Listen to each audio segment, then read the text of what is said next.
The election results of 2024 appear to have brought back the era of coalition governments in India. Right, the BJP, which has fallen well short of the halfway mark at 240 seats in the parliament, it's now, of course, dependent on its NDA allies from the government, who have now given their written support to him as well. After 10 years of the Modi government, which managed to rule with a brute majority, India's politics appears to be on the cusp of a new direction. The question is, how different will things be in this new era of Indian governance? To discuss this, Dr. Shashi Tharoor spoke to WION. Listen to this.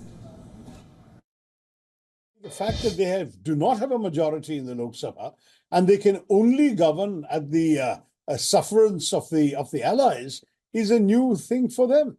Mr. Modi has been used to having his own way. He was able to impose demonetization without even consulting his cabinet, let alone his finance minister. He was able to announce the COVID lockdown, the most stringent in the world, at a few hours' notice without consulting anybody, including state chief ministers who had to implement it. This is a man and a government that's used to getting its own way without bothering to consult anybody. Suddenly, they're going to have to realize that they can't pass a single piece of legislation without getting several allied parties on board.